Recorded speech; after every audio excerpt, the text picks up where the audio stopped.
Merci Agnès Evren. Merci beaucoup d'être avec nous pendant cette première demi-heure. Vous êtes élu de Paris, membre du groupe Les Républicains. Vous avez déposé une proposition de loi pour interdire réellement les téléphones dans les établissements scolaires. On va en parler dans quelques instants. D'abord, l'actualité. On l'a vu, c'est ce meeting hier à Perpignan de Jordan Bardella et Marine Le Pen. Et à la fin de son discours, Jordan Bardella a dit ceci. Il s'est adressé aux électeurs de droite en disant « Vous êtes attachés au travail, au mérite, à l'autorité, à l'ordre, à une certaine idée de la France. Alors, regardez qui a repris le flambeau. Rejoignez-nous dans cette belle aventure. » C'est lui qui répond aux aspirations de vos électeurs aujourd'hui? Non, absolument pas. Et vous savez, j'ai été 4 ans députée européenne, donc je suis en mesure de mesurer, comment dire, le bilan européen de Jordan Bardella, et autant dire que ça a été 5 ans d'inaction, d'esquive et d'incohérence. Il y a 5 ans, Jordan Bardella et le RN disaient qu'il fallait sortir de l'Europe. Aujourd'hui, ils ne le disent plus. Et donc, c'est d'autant plus incohérent qu'ils sont dedans tout en étant contre. Je peux vous donner des exemples très précis. Si on prend par exemple le pacte asile et migration, qui est quand même un pacte qui visait à lutter contre l'immigration illégale, qui est quand même un peu le fonds de commerce du Rassemblement national. Eh bien, sur ce sujet-là, ils n'ont absolument pas pris en charge de rapport. Ils n'ont pas pris de responsabilité. Ils ont laissé à leurs collègues italiens et allemands le soin, en fait, de s'exprimer sur ce sujet-là. Donc, je pourrais vous donner aussi le cas de la barrière écologique, qui est un sujet majeur, puisqu'il s'agit de la concurrence déloyale entre ceux qui produisent en Europe et les producteurs extra-européens, qu'il y avait une forme d'aberration où les producteurs européens sont soumis à des normes environnementales extrêmement contraignantes, ce qui n'était pas le cas des producteurs extra-européens. Et bien là-dessus, pareil, ils ont voté contre cette barrière écologique. Je pourrais vous parler également du nucléaire. Sur tous ces sujets-là, en fait, ils n'ont rien fait, rien dit, rien proposé. Et donc, en fait, encore une fois, Bardella, je le redis, c'est 5 ans d'inaction et d'incohérence parce qu'en fait, ils viennent, ils récupèrent le chèque à la fin du mois sans strictement rien proposer. Alors moi, je voudrais dire aux Français et notamment à nos électeurs qui sont intéressés par ce vote, dites-vous bien une chose... Et qui se tournent de plus en plus vers le Rassemblement national. Oui, pour certains, c'est vrai, mais réalisez bien que le RN était déjà arrivé en tête il y a 5 ans. Qu'ont-ils fait de cette victoire? Strictement rien, en fait. Ils ne font que parler et il ne se passe rien, encore une fois. Ils sont même absents de toutes les commissions, de toutes les responsabilités. Alors, ils se victimisent en disant « oui, mais il y a un cordon sanitaire ». C'est la raison pour laquelle nous ne sommes pas dans les responsabilités de certains groupes de travail. Mais en fait, c'est tout l'inverse. C'est tout simplement qu'ils ne travaillent pas. Ils ne travaillent pas, ils ne proposent rien. Alors, dans votre campagne à vous, mardi a été dévoilée la composition de la liste des Républicains pour ces européennes avec des députés sortants comme Geoffroy Didier et Wan Sander qui ont été relégués à des places qu'on va qualifier de difficilement éligibles, c'est-à-dire au-delà de la 10e place. 2 figures Sarkozysme, Brice Hortefeux et Nadine Morano, ont été maintenues à des places éligibles. Est-ce que c'est une liste qui vous convient ? Écoutez, moi j'ai conscience de la difficulté, de la complexité de constituer une telle liste aux européennes. C'est un peu la quadrature du cercle. Pour quelle raison? Parce qu'en fait, il y a par définition 8 places éligibles. Je dis 8 parce que nous étions 8 députés européens et j'en faisais partie. Et donc 8 places éligibles, évidemment, c'est 4 hommes, 4 femmes. Et donc forcément, ça réduit le champ des possibles puisqu'il faut allier l'expérience et le renouvellement. 4 femmes, 4 hommes. Plus les centristes, avec Hervé Morin, avec qui nous poursuivons cette alliance. Et donc forcément, ça crée de la frustration, ça crée des déceptions, mais c'est comme ça pour toutes les listes, en fait, quel que soit le parti politique. Donc oui, je reconnais qu'il y a eu des déceptions, beaucoup auraient aimé en être, beaucoup ont été déçus de la place qu'ils ont eue, et notamment, c'est vrai que nous, dans notre groupe au Sénat, nous avons été déçus de la place qui a été accordée à Anne Sander, qui est une agricultrice, qui n'a pas démérité, qui a un très bon bilan au Parlement européen, et qui, en effet, en position pas forcément éligible. Oui. Donc voilà, mais ça fait partie de la politique, vous savez, il faut savoir aussi gérer les frustrations. Et du coup, selon les informations de publicsena.fr, il y a des sénateurs qui ont écrit un courrier, justement, pour se plaindre, notamment du fait que Anne Sander a été reléguée à une place qui est non éligible. Est-ce que, du coup, c'est un peu la crise en interne chez les Républicains ? C'est pas forcément la crise, mais forcément, encore une fois, je le redis, constituer une liste, ça génère des frustrations.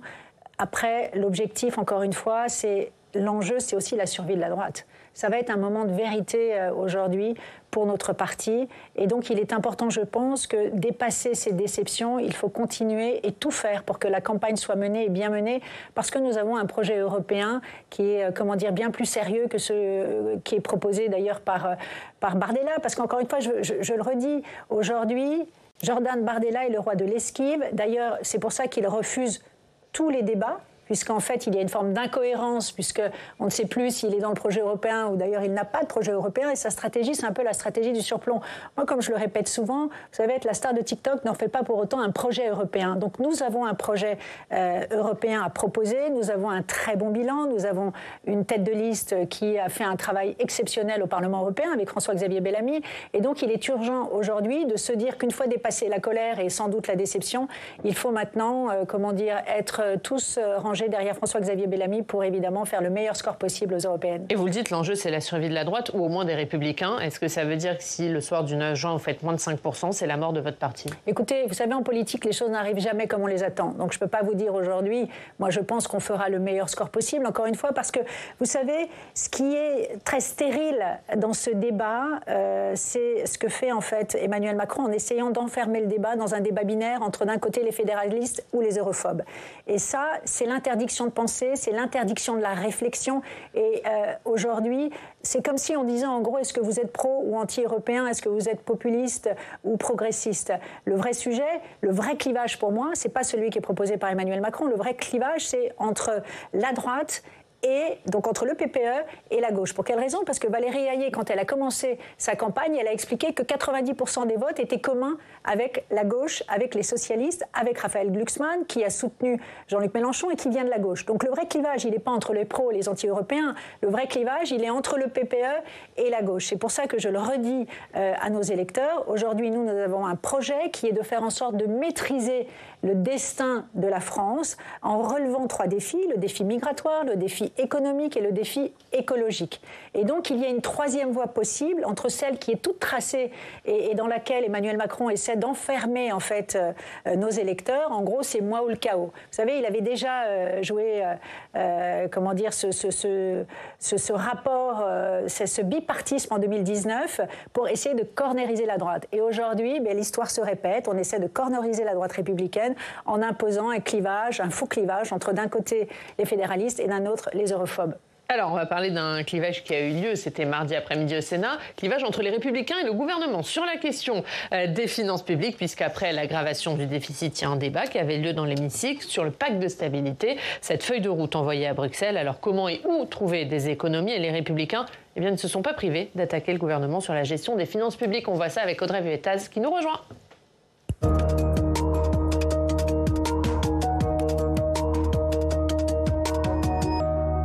Bonjour Audrey. Bonjour. Bonjour. Et Audrey, mardi, les sénateurs débattaient donc du programme de stabilité que la France remet chaque année à la Commission européenne.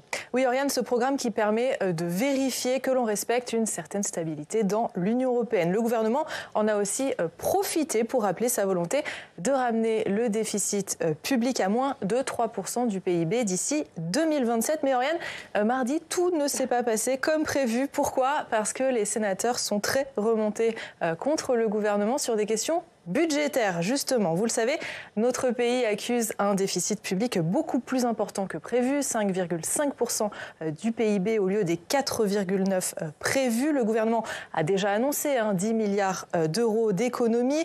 Par règlement, il en faudra certainement 20 milliards de plus. Et pour ça, le Parlement demande à ce qu'on revoie le budget. Mais pour l'instant, c'est une fin de non-recevoir. Alors, vous l'imaginez, dans ce contexte, un débat sur le budget, il n'en fallait pas moins, pour que les sénateurs lancent la charge, à commencer par un rappel au règlement dès les premiers instants de la part du sénateur communiste Pascal Savoldelli, suivi d'un constat sévère du rapporteur général sur le budget, le LR, Jean-François Husson. Écoutez.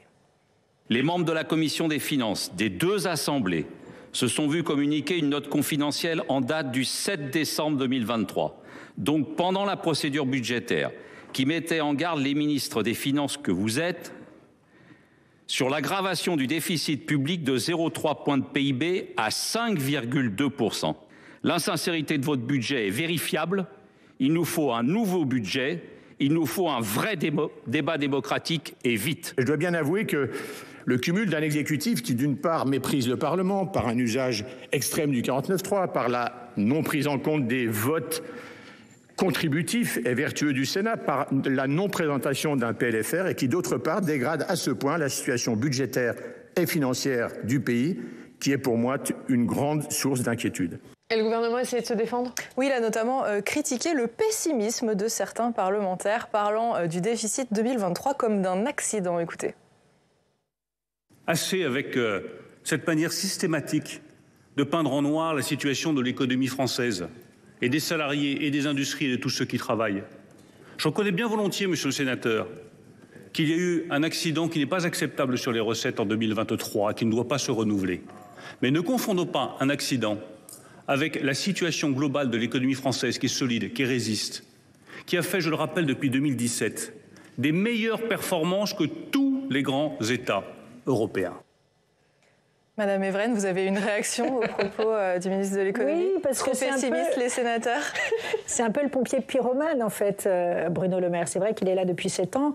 Nous, au contraire, on a, un regard extrêmement lucide. Aujourd'hui, le bilan d'Emmanuel Macron depuis 7 ans, c'est, on le voit, une France fracturée avec des dérives communautaristes et surtout une crise financière et budgétaire sans précédent. C'est 1000 milliards de dettes supplémentaires depuis 2017. On a dépassé aujourd'hui les 3000 milliards de dettes. Et c'est un chiffre qu'on ne donne pas assez souvent. On a 100 milliards de déficit commercial. C'est dire si aujourd'hui la France est devenue un pays de consommateurs qui ne produit plus. Et toutes ces dettes, honnêtement, pour quel résultat? Quand on voit la dégradation de nos services publics, de notre système de santé, de notre système scolaire, et j'en passe. Donc, sur tous ces sujets-là, en fait, on se dit, il y a beaucoup de paroles qui sont dites, il n'y a pas de résultat. Est-ce que la France va mieux qu'il y a 7 ans? Je ne le pense pas. Et surtout, on peut se féliciter, évidemment, que les agences de notation n'aient pas dégradé la note de la France. Mais en fait, si elles ne l'ont pas dégradée, pour autant, les commentaires, les observations sont extrêmement accablants sur la situation financière. Le Haut Conseil des finances publiques a même dit d'ailleurs que la trajectoire qui était proposée n'était pas crédible, n'était pas cohérente, elle n'était pas suffisamment documentée. Et en fait, si la note n'a pas été dégradée, même si encore une fois je m'en réjouis évidemment, c'est parce qu'ils ont considéré que la France n'allait pas faire défaut en fait par rapport à sa dette. Mais je retiens encore une fois que les observations des 2 agences de notation sont extrêmement accablantes. Donc les Républicains ont une ligne rouge, évidemment, c'est de ne pas augmenter les impôts et de ne pas utiliser le système de santé comme une variable d'ajustement dans la réduction des dépenses publiques. Voilà. Ça, pour nous, c'est un marqueur très, très important. Mais c'est vrai que ça paraît compliqué parce que là, on parle de réduire le déficit à moins de 3% d'ici 2027. Oui. On a eu des mauvais résultats. Comment on fait pour ne pas augmenter les impôts, justement ? Eh bien, nous, on avait proposé justement un plan de réduction drastique, notamment de sobriété bureaucratique en 2022. On a proposé à chaque fois, y compris d'ailleurs là dans le cadre du PLF, au groupe 7 milliards d'économies. Ils en ont finalement sorti 10 juste après. Malheureusement, à chaque fois, nos propositions, nos recommandations sont balayées d'un revers de main. C'est la raison pour laquelle d'ailleurs nous avons demandé une commission d'enquête sur la dette. Et nous allons voir ensuite l'opportunité ou non de déposer une motion de censure à la rentrée en fonction donc de cette commission d'enquête et en fonction du PLF 2025 pour voir quelles sont les mesures d'économie qui sont proposées. Ce gouvernement a fait tout à l'envers. En fait, il aurait dû commencer par réduire les dépenses publiques parce que quand on réduit les dépenses publiques, on réduit les impôts et les charges. Et donc, quand on réduit les impôts et les charges, alors on relance le pouvoir d'achat. Je continue la suite de la chronique, Oriane, parce que la charge n'est pas terminée. Bah oui, le problème pour de nombreux sénateurs, c'est qu'il est compliqué, quand on enregistre un déficit important, de faire la morale aux autres pays européens en matière de finances. C'est ce que n'ont pas manqué de rappeler Thierry Cozic, le sénateur socialiste de la Sarthe, et Bruno Retailleau, le patron des LR au Sénat. Écoutez. Avec 900 milliards de dettes supplémentaires en 7 ans, il semblerait que le Mozart de la finance joue désormais en ré mineur. Nous y sommes donc. Après 3 ans de quoi qu'il en coûte, nous voici partis pour 3 ans de quoi qu'il en coupe. Les choses sont simples. La France est désormais le pays le plus mal géré d'Europe. Quand on regarde le podium des contre-performances françaises, malheureusement, nous sommes médaille d'or pour la dépense publique, médaille d'argent pour les prélèvements obligatoires. Et c'est bien simple. Notre pays ne brille désormais que par ses inconséquences. Oui, il a Partager raison. le constat, ouais. Oui, complètement. Et puis, médaille d'or aussi, et c'est encore plus gravissime, je trouve, sur le déficit commercial. Comme je le disais, 100 milliards de déficit commercial, la France est le bonnet d'âne de l'Europe. Et c'est pour ça que nous avons une situation de vulnérabilité au niveau européen, parce qu'on voit bien que la France ne produit plus. La France ne produit plus et on ne fait que consommer.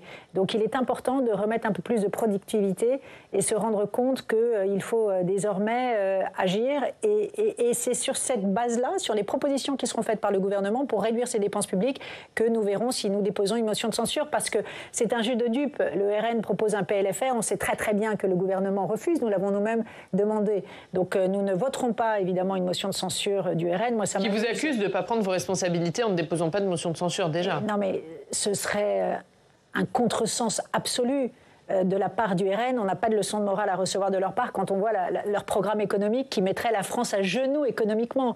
Donc on ne va absolument pas s'allier au RN. On va déposer notre propre motion de censure. Au regard, mais ils ont dit qu'il la voterait si vous la d'enquête. déposez. C'est un problème pour vous qu'ils votent votre motion de censure ?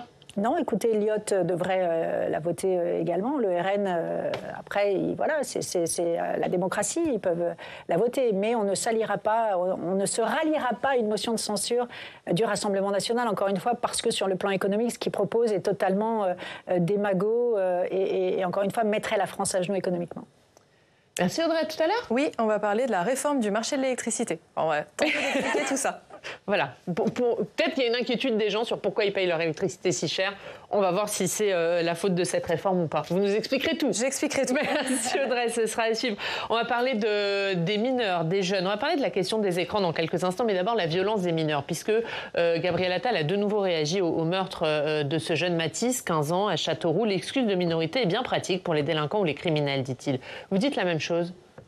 Oui, moi je pense que désormais c'est un système totalement dépassé. L'excuse de minorité, la France a changé. C'est vrai qu'il y a aujourd'hui une banalisation de la violence, notamment chez les plus jeunes dans notre société.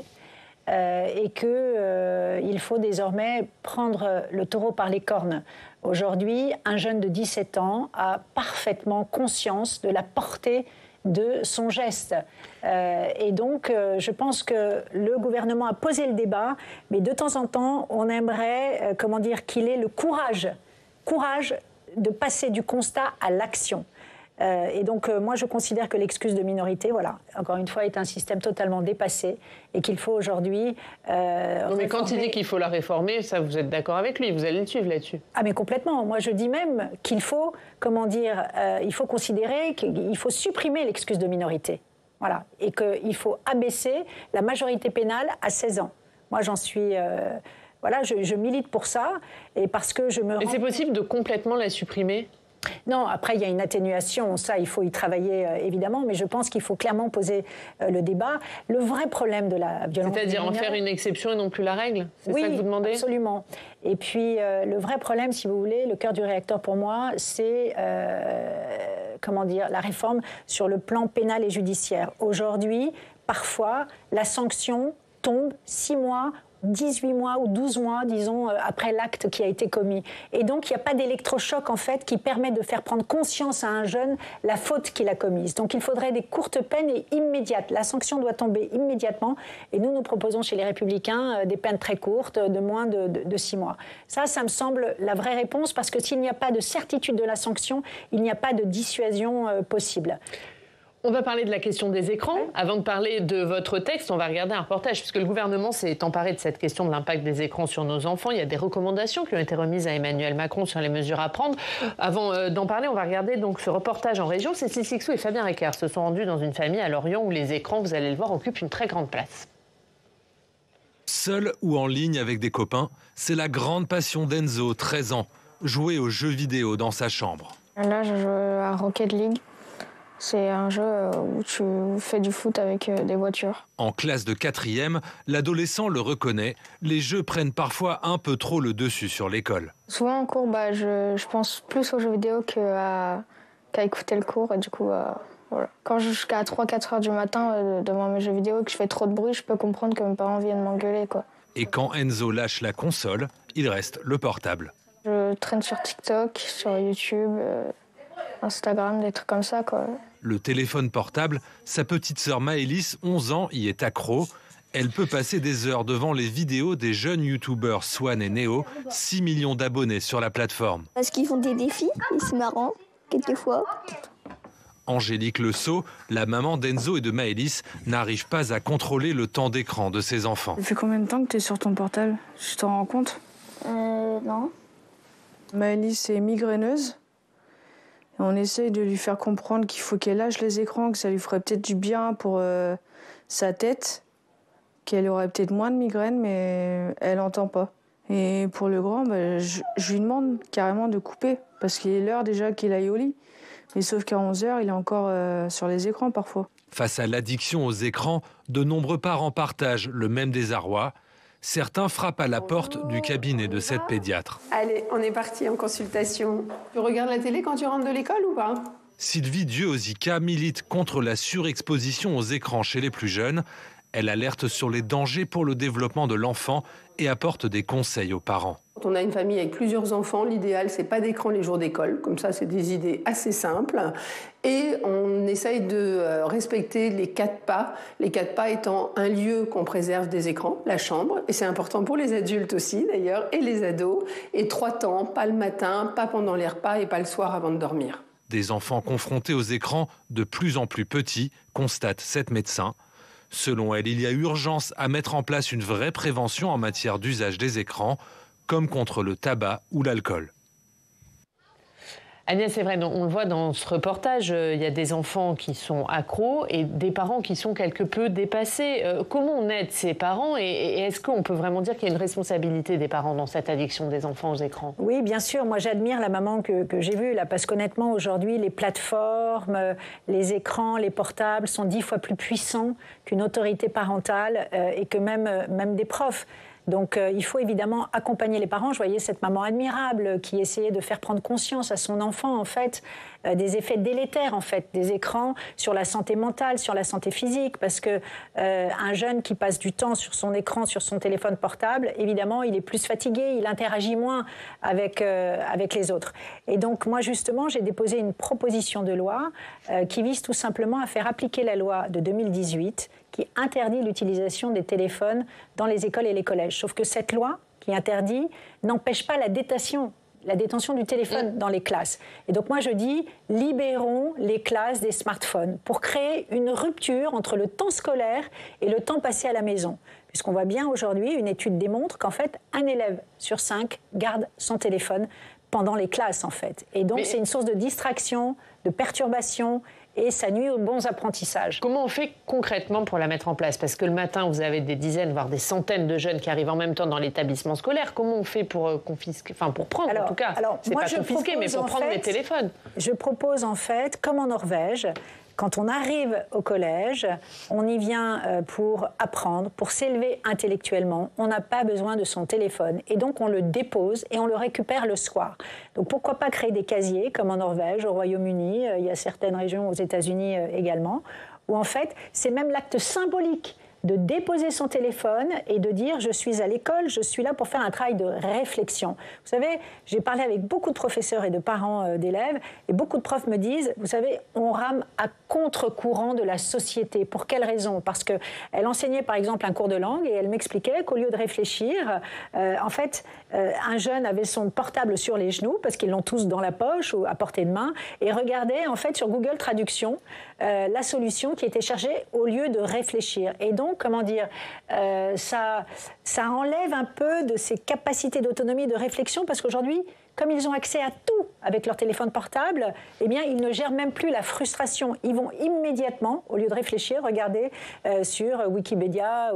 Voilà. Donc moi, ce que je dis juste, les portables ne sont pas des boucs émissaires. Il faut juste un usage intelligent et raisonnable des téléphones portables et de le remettre à leur juste place. Et de faire en sorte qu'à l'école, ils n'ont pas besoin de leur téléphone et qu'ils sont là, encore une fois, pour interagir avec les autres. Si on ne veut pas, si vous voulez, une génération de poissons rouges incapables de réflexion, de concentration et d'interaction humaine, alors il faut, encore une fois, remettre à leur juste place les téléphones et leur régulation au sein des établissements scolaires. Vous pensez qu'elle a une chance d'aboutir, votre proposition de loi? Écoutez, j'ose espérer, parce que là, vous savez, c'est plus une question de clivage, droite ou gauche, c'est une question de génération, encore une fois, et de régulation dans l'intérêt du choc des savoirs que veut incarner Gabriel Attal, et même de sursaut d'autorité, parce que beaucoup de profs nous disent également qu'ils font la police du portable dans les classes. Or, ils sont là pour transmettre un savoir d'abord et avant tout, plutôt que de faire la police. Merci Agnès Séverine. Merci beaucoup d'avoir été notre invitée pendant cette première demi-heure. Dans 20 minutes, dans le Club des Territoires, débat sur la campagne des Européennes, sur la question des énergies et de l'environnement. Et d'abord, on va accueillir notre prochaine invité. Clément Beaune nous rejoint.